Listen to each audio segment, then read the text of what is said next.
Hello बच्चों, कैसे हैं आप लोग। हाँ, उम्मीद करें आप लोग अच्छे होंगे, घर पे होंगे, सेफ होंगे। आज हम लोग कुछ पढ़ने वाले हैं और कुछ क्वेश्चंस भी करने वाले हैं। आज हम पढ़ेंगे मल्टीप्लिकेशन ऑफ टू मैट्रिसेस और कुछ क्वेश्चन करेंगे। पहले कुछ क्वेश्चन कर लेते हैं, उसके बाद हम लोग पढ़ेंगे मल्टीप्लिकेशन ऑफ टू मैट्रिसेस। ठीक है, चलिए इधर ध्यान दीजिएगा।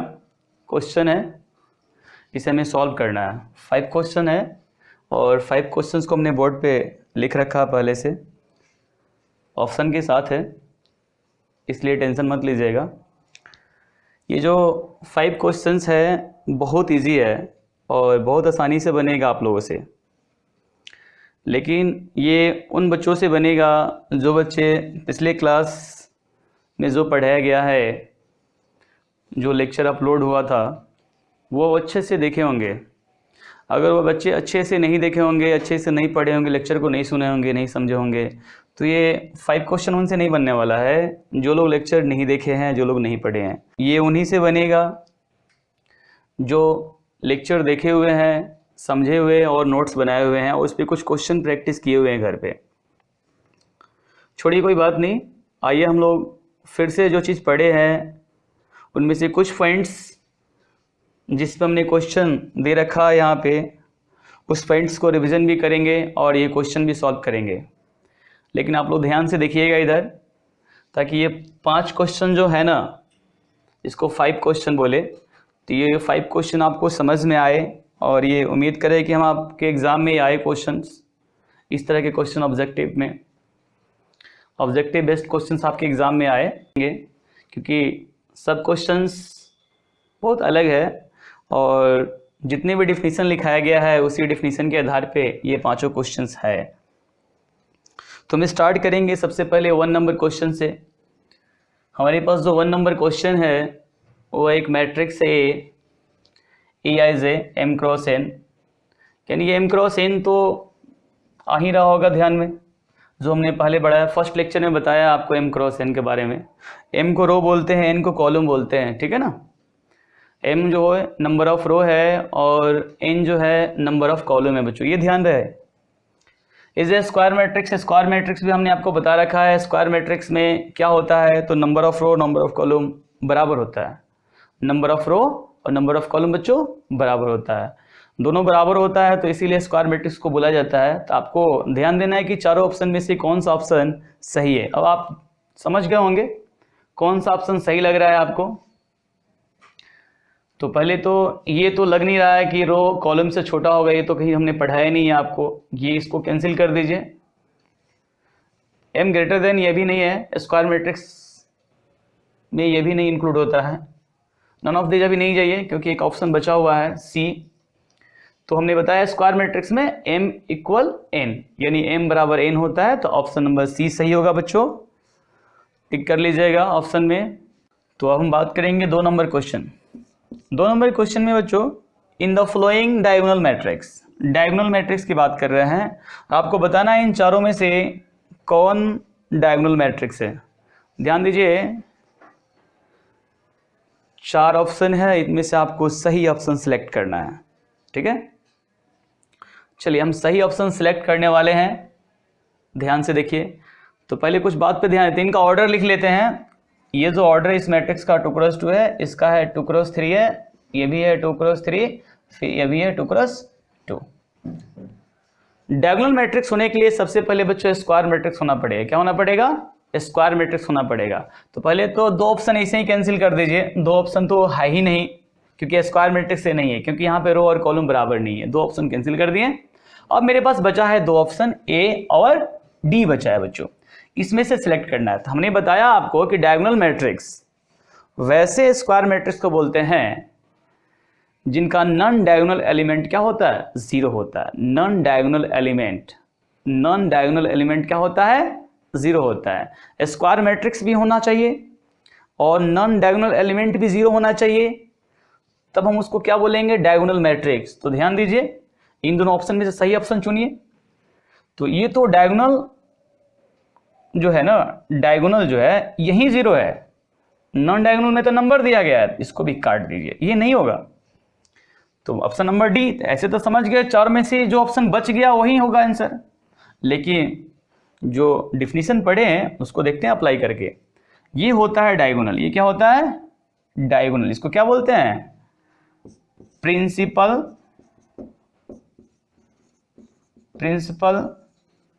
डायगोनल बोलते हैं। क्या बोलते हैं बच्चों? Principal diagonal. तो प्रिंसिपल डायगोनल ये है, और ये जो बचा हुआ है ना ये नॉन डायगोनल है, तो ये 0 है, इसीलिए ऑप्शन डी सही होगा बच्चों। आइए बच्चों 3 नंबर की बात करते हैं। 3 नंबर में है मेरे पास, 3 नंबर में द स्केलर मैट्रिक्स इज, इन चारों ऑप्शन में से बताना है कि कौन सा स्केलर मैट्रिक्स है। जो 4 ऑप्शन मैट्रिक्स के फॉर्म में दिया गया है, एक तो नॉन ऑफ दीजिए, उसको भूल जाइए, तो 3 जो है 3 में से बताना है कौन स्केलर मैट्रिक्स है। इनमें से अब कोई नहीं दिखाई देगा तब नॉन ऑफ दीज को टिक करेंगे। तो स्केलर मैट्रिक्स का हम बात करने वाले, किसकी बात करने वाले जी? इधर देखिए, इधर बोर्ड की तरफ, ये नहीं कि हम पढ़ा इधर आप देखिएगा पीछे, तब नहीं समझ में आएगा। तो आपको स्केलर मैट्रिक्स बताना है। तो स्केलर मैट्रिक्स पहले जान लेते क्या होता है। तो स्केलर मैट्रिक्स होने के लिए सबसे पहले स्क्वायर मैट्रिक्स होना पड़ेगा। क्या होना पड़ेगा? स्क्वायर मैट्रिक्स होना पड़ेगा, यानी रो और कॉलम बराबर होना चाहिए। ठीक है, आगे बढ़ते हैं। और डायगोनल का जो एलिमेंट है वो इक्वल होना पड़ेगा। क्या होना पड़ेगा? और नॉन डायगोनल एलिमेंट 0 होना चाहिए। क्या होना चाहिए जी? डायगोनल का एलिमेंट इक्वल और नॉन डायगोनल एलिमेंट 0। तो क्या समझेंगे? वह स्केलर मैट्रिक्स है। क्या है वह? स्केलर मैट्रिक्स है। चलिए, तो नॉन डायगोनल एलिमेंट 0, तो ऑप्शन नंबर ए तो दिख ही नहीं रहा है ही नहीं वो 0, तो नंबर है। चलिए उसको काट दीजिए। आगे बात करते हैं। नॉन डायगोनल एलिमेंट 0 होना चाहिए और डायगोनल का एलिमेंट समान होना चाहिए। तो यहां दिख नहीं रहा है हमको, ये तो नॉन डायगोनल जो दिया हुआ तो नंबर दिया हुआ है, डायगोनल एलिमेंट 0 दिया हुआ है, ये भी ऑप्शन नहीं है। तो इससे पता चलता है कि इन दोनों में से आंसर कौन सा होना चाहिए? बोलिए, अभी भी आपको दिक्कत हो रहा है? चलिए, हमने क्या बोला? डायगोनल का एलिमेंट समान होना चाहिए। क्या ये डायगोनल है? हाँ, इसका एलिमेंट समान है। हाँ समान है, 4 4 है, और नॉन डायगोनल 0 है, तो ऑप्शन सी सही होगा। ऑप्शन सी सही होगा। ये कैंसिल हो गया लगता है, ये 4 कर देते, ऑप्शन सी सही होगा। ठीक है, आइए बात करते हैं 4 नंबर क्वेश्चन। इफ एक मैट्रिक्स दिया हुआ है, then the value of trace A बताना है। क्या बताना है बच्चों? ट्रेस ए बताना है। हमने आपको पढ़ा रखा पहले ही, ट्रेस ए का डिफिनीशन बताए थे। ट्रेस ऑफ ए मैट्रिक्स आपको पहले ही बताए हुए हैं पिछले क्लास में। ट्रेस ऑफ ए मैट्रिक्स क्या होता है? तो डायगोनल के एलिमेंट का सम जो होता है ना, ट्रेस ऑफ ए होता है। तो ट्रेस ऑफ मैट्रिक्स ए निकालने के लिए सबसे पहले स्क्वायर मैट्रिक्स होना चाहिए, तो जाके ट्रेस ऑफ ए निकलेगा। अगर स्क्वायर मैट्रिक्स नहीं है तो ट्रेस नहीं निकलेगा। नहीं, हर मैट्रिक्स का आप ट्रेस नहीं निकाल सकते बच्चों, हर मैट्रिक्स का आप ट्रेस नहीं निकाल सकते। अगर हर मैट्रिक्स का ट्रेस निकालने चले जाएगा तो गलत आंसर हो जाएगा, ऐसे निकलेगा भी नहीं, क्योंकि डिफिनीशन ये नहीं कहता किसी मैट्रिक्स का ट्रेस निकाल दीजिए, स्क्वायर मैट्रिक्स का ही ट्रेस निकलेगा।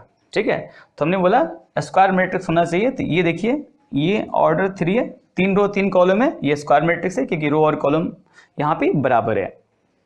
हमने बोला डायगोनल का एलिमेंट क्या होना चाहिए?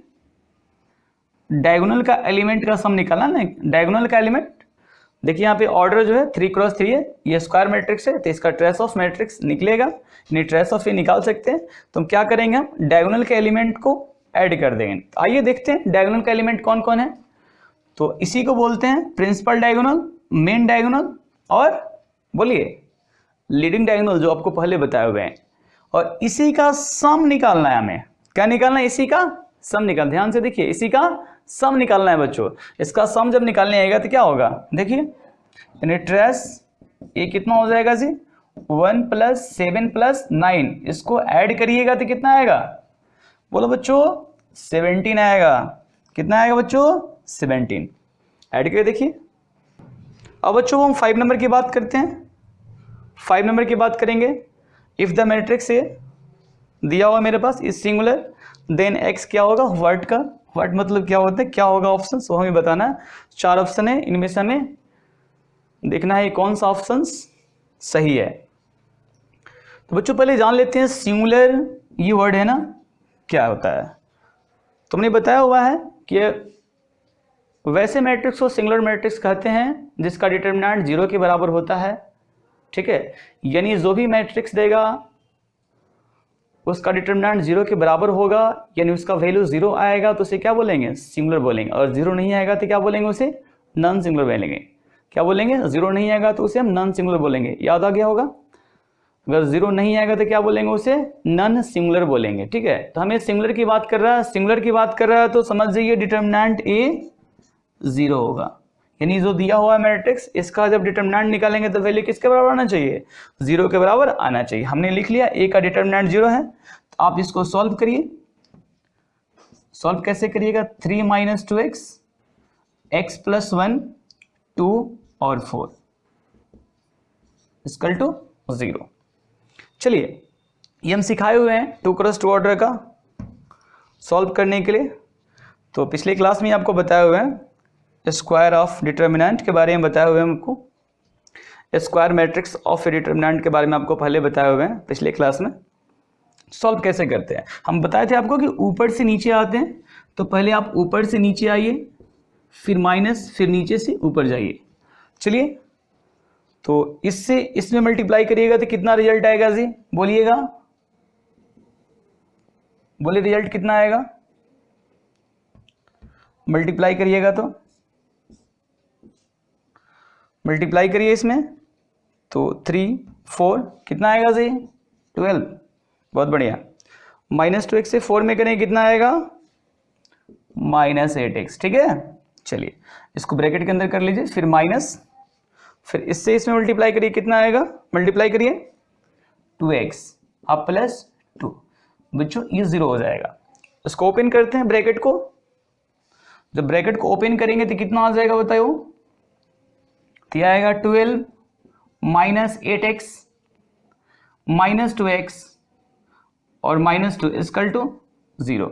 और इसको सॉल्व करते हैं, और सॉल्व करते हैं थोड़ा, क्योंकि अभी नहीं आएगा आंसर। देखो +12 और -2 सब्ट्रैक्ट होगा तो कितना आएगा, 10, और -8x और -2x कितना आएगा, -10x इक्वल टू 0। आप जब इसे सॉल्व करोगे तो आएगा x इक्वल टू 1। तो ऑप्शन कौन सही लग रहा है जी, ऑप्शन बी सही लग रहा है। ठीक है, आप इसे नोट करो अच्छे से।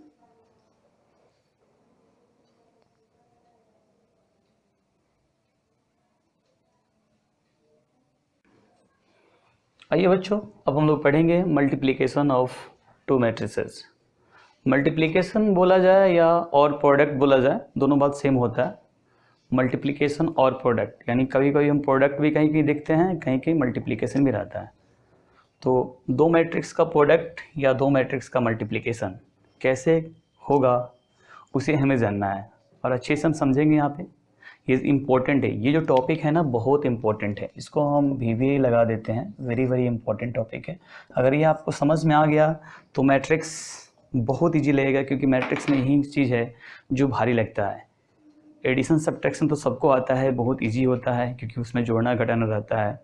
लेकिन ये जो मल्टीप्लिकेशन थोड़ा डिफ़िकल्ट हो जाता है, क्योंकि बच्चों को रो कॉलम करने में दिक्कत होता है, रो से कॉलम में मल्टीप्लाई करने में उसे दिक्कत होता है, मल्टीप्लाई नहीं हो पाता उसे। ठीक है, तो हमने डेफिनेशन यहाँ लिख रखा है और इसको हम अच्छे से समझाएंगे, इस पर क्वेश्चन करेंगे, बहुत सारा क्वेश्चन करेंगे इस पर। बहुत सारे ऐसे भी क्वेश्चन होंगे जो आपके जेईई में ही पूछे होंगे, बोर्ड में ही पूछे होंगे, आप देखिएगा। तो हम सारा क्वेश्चन करने वाले हैं। पहले इस थ्योरी को समझ लेते हैं, थ्योरी क्या कहता है। इसी तरह इसको जो भी पढ़ लेंगे, इसको शॉर्ट मेथड के थ्रू आपको बता देंगे मल्टीप्लिकेशन कैसे करते हैं और शॉर्ट फॉर्म में क्या होता है मल्टीप्लिकेशन करने का तरीका। ठीक है, पहले ये जान लीजिए डेफिनेशन। 2 मैट्रिक्स है मेरे पास A और B, 2 मैट्रिसेस सच दैट, इस प्रकार है कि number of columns of A, यानी A की कॉलम की संख्या is equal to the number of rows of B, यानी A के कॉलम की संख्या B के रो की संख्या के बराबर हो। A के कॉलम की संख्या B के रो की संख्या के बराबर होगी, तब हम उसे मल्टीप्लाई करेंगे। आगे देखिए क्या होता है, तो वही चीज़ हम आपको बोले हैं। देन तब हम लोग क्या करेंगे, प्रोडक्ट AB इज डिफाइंड, यानी प्रोडक्ट AB डिफाइंड होगा, यानी हम A को B से गुना कर सकते हैं। अगर बराबर नहीं होगा तो A को B से गुना नहीं कर सकते, यानी A से B में मल्टीप्लाई नहीं कर सकते हैं। ठीक है, गुना करने के बाद हमें एक मैट्रिक्स मिलेगा एक मैट्रिक्स मिलेगा जो i, jth एलिमेंट्स का होगा, उसे मल्टीप्लाई करने के बाद मिलता है। तो मल्टीप्लाई कैसे करते हैं उस चीज को यह ध्यान दीजिएगा। Elements of ith row of a, यानी a के ith रो का elements with corresponding elements of jth column of b, यानी b के jth कॉलम के एलिमेंट में क्या करते हैं, मल्टीप्लाई करते हैं। क्या करते हैं, मल्टीप्लाई करते हैं। यानी a के रो के एलिमेंट से b के कॉलम के एलिमेंट में क्या करते हैं जी, मल्टीप्लाई करेंगे, तो हमें मैट्रिक्स प्राप्त होगा। ये कब प्राप्त होगा, मल्टीप्लाई करने के बाद, यानी a के रो के एलिमेंट से b के कॉलम के एलिमेंट में जब मल्टीप्लाई करेंगे और उसको ऐड करेंगे, ऐड करने के बाद हमें क्या मिलेगा, मैट्रिक्स हमें प्राप्त होगा। आइए हम लोग ये एग्जांपल समझते हैं कैसे करते हैं। इफ एक मैट्रिक्स दिया हुआ है और बी में एक ट्रिक दिया हुआ है, तब हमें निकालना है a इंटू बी। पहले जान लेते हैं क्या a से b में मल्टीप्लाई कर पाएंगे, a से b में मल्टीप्लाई हो पाएगा कि नहीं हो पाएगा। पहले हम इस चीज को समझते हैं। तो a में जो कॉलम है वह 3 है और b में जो रो है वह 3 है, यानी a का कॉलम b के रो के बराबर है, तो a से b में मल्टीप्लाई हो सकता है और होगा। अगर ये बराबर नहीं होता तो हम a से b में गुना नहीं कर सकते थे।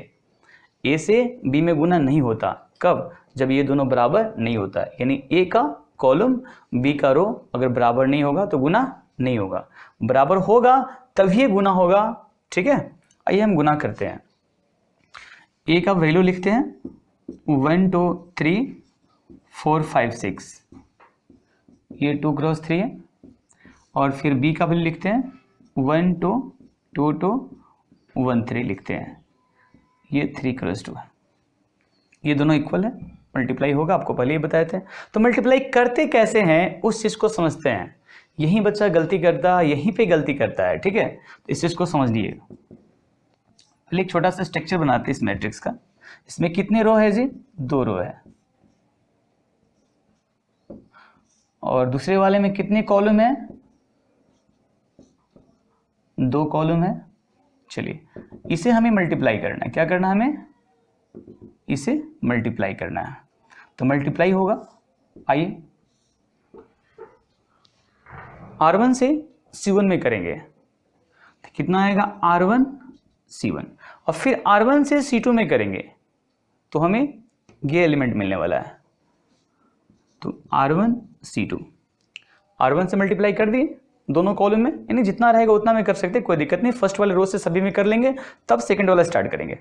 R2 से करते हैं, R2 से C1 में करेंगे, कितना आएगा, R2 C1, फिर R2 C2, कितना आएगा जी, R2 C2।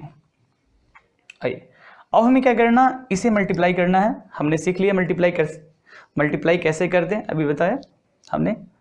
आप देखिए, तो आप भी देखिए, रो, ये आपका रो है, ये आपका फर्स्ट कॉलम, यानी ये R1 है, ये आपका C1 है, फिर ये R1 है, फिर आपका C2 है। तो आपको क्या करना है, R1 से C1 में मल्टीप्लाई करना है और ऐड करना है। चलिए मल्टीप्लाई करते हैं। मेरे हाथ की तरफ ध्यान दीजिए, ये देखिए मेरा हाथ जो है ना, मेरे हाथ की तरफ दीजिए। हम क्या करते हैं, ये जो एलिमेंट है R1 का, इसको उठा लेते हैं और इसके ऊपर से लेके ओवरलैप, जिसको समझते हैं ना अपने केमिस्ट्री बॉन्डिंग में पढ़ा हुआ ओवरलैपिंग, तो यहाँ पे रख देते हैं। सीधा भाषा में समझे तो, अगर नहीं तो पहले वाला ही ठीक है। चलिए पहले ही बताते हैं कि R1 से C1 में मल्टीप्लाई करते हैं, R1 से C1 में मल्टीप्लाई करते हैं। ठीक है, आइए देखिए, तो कैसे, 1 से 1 में मल्टीप्लाई करें, कितना आएगा जी, 1 आएगा, प्लस साइन लिखना है, साइन के साथ हम मल्टीप्लाई करेंगे। ठीक है, +2 है और +2 है, मल्टीप्लाई कितना आएगा, 4 + 4 +3 और +1, कितना आएगा जी, +3। चलिए R1 से C1 में मल्टीप्लाई कर लिए, अब हम R1 से C2 में मल्टीप्लाई करेंगे। कैसे करेंगे, ध्यान से देखिएगा। ये मेरा R1 है, ये मेरा C2 है, तो हमें क्या मिलेगा, ये एलिमेंट मिलेगा। सेकंड, फर्स्ट एलिमेंट तो लिख चुके हैं ना, सेकंड एलिमेंट मिलेगा। तो क्या होगा, 1 से 2 में करेंगे, कितना आएगा 2 विथ साइन, +2 और +2 कितना आएगा जी +4, और +3 कितना आएगा +9 आने वाला है बच्चों। चलिए यानी R1 से मल्टीप्लाई कर दिए, अब R2 से मल्टीप्लाई करेंगे, तो R2 से C1 में मल्टीप्लाई करेंगे कितना आएगा जी, चलिए 4 से 1 में मल्टीप्लाई करके कितना आएगा 4, +5 +2 कितना आएगा +10, +6 +1 कितना आएगा +6 आएगा बच्चों। चलिए अब R2 से आपको C2 में मल्टीप्लाई करना है, तो आपको फर्स्ट एलिमेंट मिला है और सेकंड एलिमेंट मिलेगा, आपको क्या मिलेगा सेकंड एलिमेंट मिलेगा। जब आप R2 से C2 में मल्टीप्लाई करिएगा तो +4 है, यहाँ +2 है, कितना आएगा जी बोलिए +8। चलिए +5 से +2 में मल्टीप्लाई कितना आएगा +10 आएगा बच्चों, +6 से +3 में करिए कितना आएगा बोलिए 18 आएगा, कितना 18 आएगा। सबको ऐड करनी आपको आता है ना, ऐड करिए 1 4 कितना 5 5 3 कितना आएगा जी 8 आएगा। ये बताइए 2 और 4 कितना होता है बोलिए 6, और 6 में 9 को ऐड करें कितना आएगा जी 15। चलिए ये देखिए 4 10 14 और ये 6 कितना आएगा बोलिए 20। ये बताइए कितना होगा 8 और 10 18 फिर +18 ये 36 आएगा। अब देखिए ये क्या हुआ, तो 2 क्रॉस 2 ऑर्डर का मैट्रिक्स, क्योंकि यहाँ 2 रो 2 कॉलम हमें मिला। तो आप इसे अच्छे से लिख लीजिए, हम फिर दूसरा क्वेश्चन करने वाले हैं, ठीक है। चलिए नोट करिए इसको अच्छे से। आइए बच्चों आगे पढ़ते हैं, मैट्रिक्स मल्टीप्लिकेशन शॉर्ट मेथड से समझेंगे हम लोग।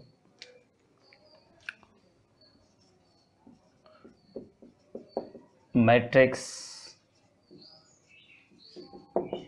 मल्टीप्लिकेशन, ओके बाबू ध्यान से देखिएगा, यहाँ पे समझिएगा। एक मैट्रिक्स लेते हैं, इसका ऑर्डर ले रहे हैं हम m क्रॉस n, ठीक है, इनटू मल्टीप्लाई करना है हमें। जो b मैट्रिक्स ले रहे हैं ये p क्रॉस q ले रहे हैं, ठीक है। a इंटू b हम यहाँ पे पूछ रहे हैं डिफाइंड होगा, डिफाइंड होगा, डिफाइंड होगा, डिफाइंड कब होगा जब n और p यानी n p बराबर होगा, n इक्वल टू p यानी n p के बराबर होगा तो a से b में मल्टीप्लाई होगा, अगर बराबर नहीं होगा तो मल्टीप्लाई नहीं होगा। तो आइए बच्चों ये मल्टीप्लाई होने के बाद मैट्रिक्स जो बनेगा ए बी बनेगा, जो इसका ऑर्डर क्या हो जाएगा m क्रॉस q होगा, इसका ऑर्डर कितना होगा m क्रॉस q होगा। इसका मतलब ये है, ये भी समझ लीजिए, number of columns of A equal number of rows of B। A के कॉलम की संख्या B के रो की संख्या के बराबर होगा, बराबर होगी, तो हम लोग A से B में मल्टीप्लाई करेंगे, अन्यथा मल्टीप्लाई नहीं करेंगे। तुमने वही काम किया, n को p के बराबर किया, मल्टीप्लाई किया। एक क्वेश्चन दे रहे हैं बच्चों, ध्यान से देखिएगा और इसे आप बताइएगा। जवाब सिर्फ यस या नो में देना है, क्या मल्टीप्लाई होगा कि नहीं होगा। ध्यान से देखिएगा, एक मैट्रिक्स ले रहे हैं A, इसका ऑर्डर ले रहे हैं 3 क्रॉस 2, ठीक है, और दूसरा मैट्रिक्स ले रहे हैं B, दूसरा मैट्रिक्स ले रहे हैं B, इसका ऑर्डर ले रहे हैं 2 क्रॉस 3। आपको बताना है क्या हम A से B में मल्टीप्लाई कर सकते हैं, सिर्फ हमें जवाब दीजिएगा यस या नो में, यस या नो। देखिए देखिए यहां पे ये दोनों बराबर है, इसका मतलब ये है बच्चों कि मैट्रिक्स A का कॉलम मैट्रिक्स B का रो इक्वल है। जब इक्वल है तो ये मल्टीप्लाई हो सकता है, मल्टीप्लाई होगा, इसलिए हमने यस बोला। अगर यही क्वेश्चन को थोड़ा घुमा दिया जाए, बोला जाए मेरे पास एक मैट्रिक्स है बी जो 3x2 ऑर्डर का है, और अगला मैट्रिक्स है ए जो 3x2 ऑर्डर का है। तो बहुत सारे बच्चे ये सोचते हैं कि ये दोनों का ऑर्डर तो सेम हो गया, चलो भाई मल्टीप्लाई कर दें। ये तो हमने बताया नहीं, ये तो हमने सिखाया नहीं आपको, तो मल्टीप्लाई कैसे कर दिया? ऑर्डर सेम होने से थोड़ी मल्टीप्लाई हो जाएगा, नहीं। मैट्रिक्स बी का कॉलम, मैट्रिक्स ए का रो, जब दोनों बराबर होगा तब जाके मल्टीप्लाई होगा, ऐसे मल्टीप्लाई नहीं होगा, ऐसे मल्टीप्लाई नहीं करिएगा। तो आपसे पूछेंगे, ऐसे बोलेंगे कि बी ए इज डिफाइंड, जवाब दीजिएगा यस या नो, आंसर होगा no. B A is defined, जवाब दीजिएगा नो, डिफाइंड नहीं है, बी ए निकाला नहीं जा सकता है, बी ए नहीं निकलेगा बच्चों, बी ए नहीं निकलेगा, ठीक है। आइए हम लोग चलते हैं, इसको मिटाते हैं, आगे पढ़ेंगे, इस पे कुछ क्वेश्चन करते हैं अभी हम। क्वेश्चन बहुत अच्छा है, ध्यान से देखिएगा क्वेश्चन को।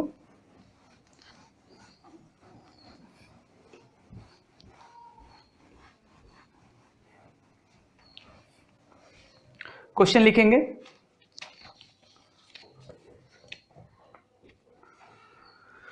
चलिए क्वेश्चन है, इफ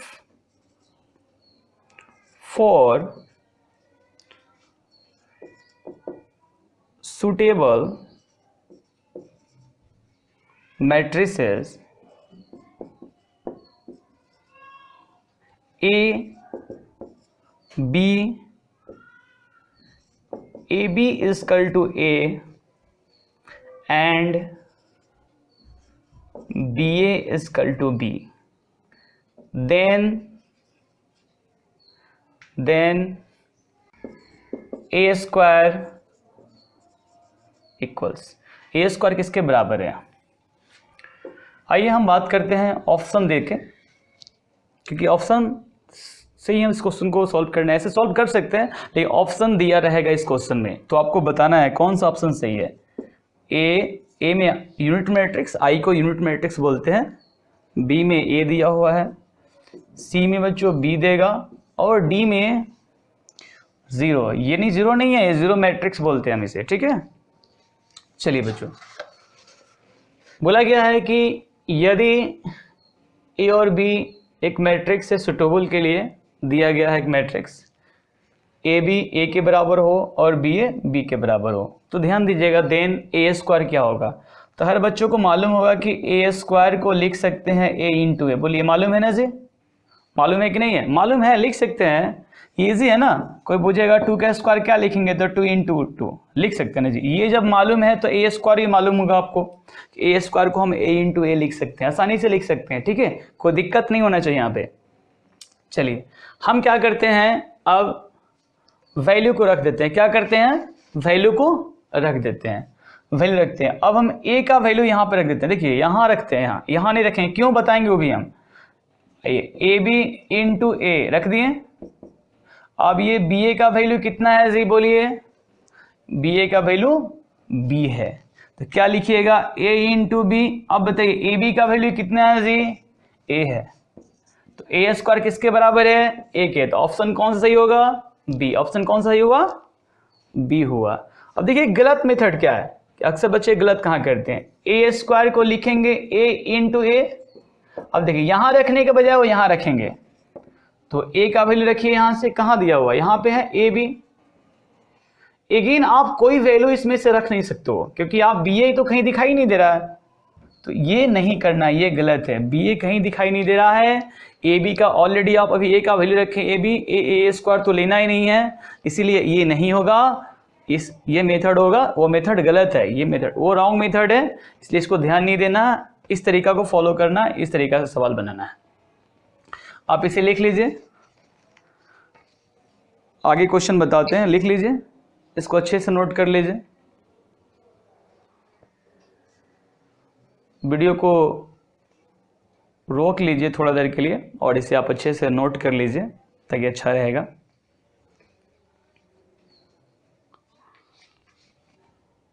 नोट कर लिए होंगे आप,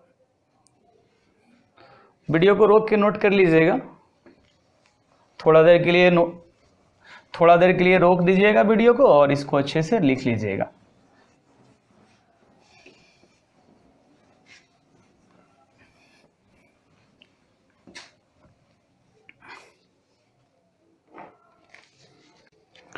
आइए बच्चों क्वेश्चन देखते हैं।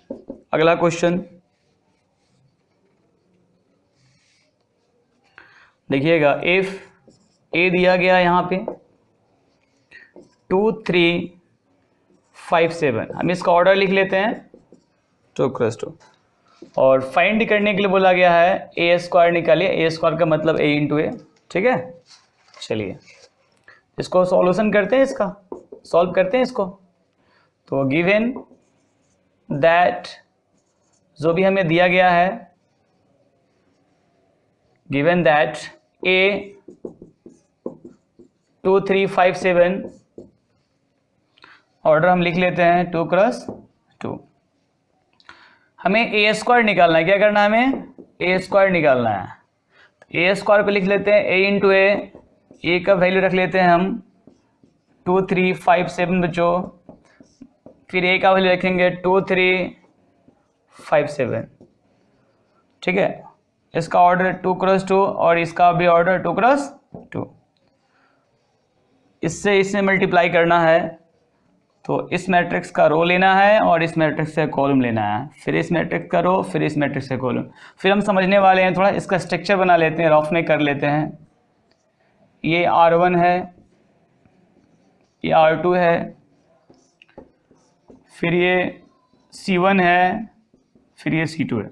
आप मल्टीप्लाई करिएगा R1 से C1 में तो R1 C1, फिर R1 से C2 में तो R1 C2। देखिए हो गया मल्टीप्लाई, यानी R1 से सभी कॉलम में कर दें और R2 से करना है। R2 से करेंगे C1 में तो R2 C1, फिर R2 से करेंगे C2 में तो R2 C2। यानी जिस रो से करना है ना उसी रो का एलिमेंट लिखते चले जाना है। जैसे हमने R1 से मल्टीप्लाई किया तो R1 का सारा एलिमेंट लिख देंगे, R2 से मल्टीप्लाई किया तो हम R2 का सारा एलिमेंट लिख दिए। वही काम किए, देखिए यहाँ पे वो काम यहाँ भी करना है आपको।